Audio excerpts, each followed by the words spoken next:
Welcome back to BT here on a soggy Tuesday morning. Switching gears right now, instead of talking the election, we're talking about the Asian giant hornet. The story made headlines last week when there was that footage of the nest being located and systematically destroyed in Washington state. That was the first nest found in North America. We're going to learn more about this and BC's plan for the invasive species and bring in basically the province's top bee guy. Please welcome Paul van Westendorp. You are a apiculturist who is essentially someone who studies bees, correct?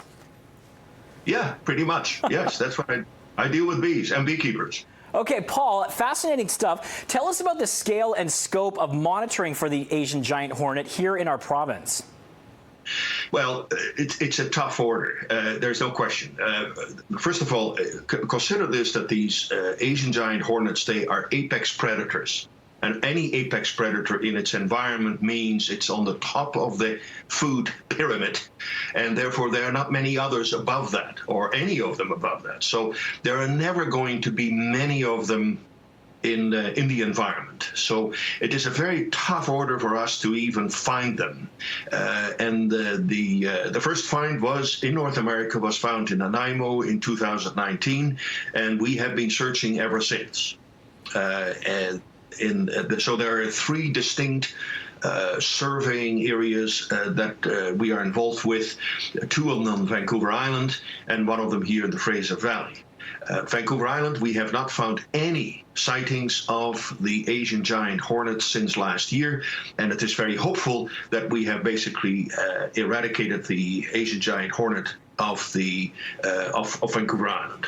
The Fraser Valley is a different matter because we share that, of course, with the United States. Right. And speaking of the United States, that footage from Washington state with the nest disposal looked like something out of a science fiction movie. How will our methods of tracking and monitoring and possibly, if we find a nest, removing it, differ from how the states did it? Oh, it is very similar in terms of surveillance. We have also traps, and we have placed a much greater emphasis also on the public's participation in reporting any sightings. We have hundreds of beekeepers involved who are looking for this particular pest.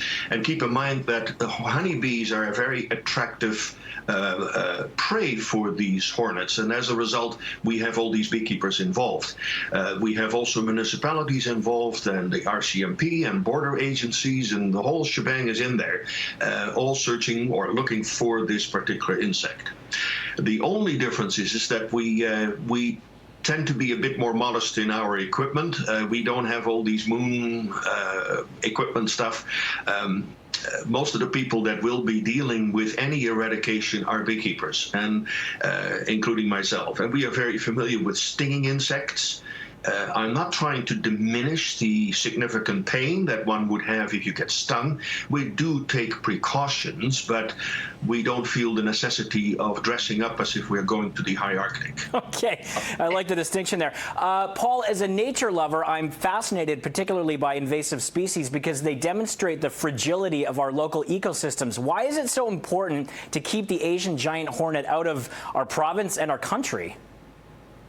Well, there are two reasons. One of them is that the Asian giant hornet is a cavity builder, is a cavity nester, and it tends to nest in the ground.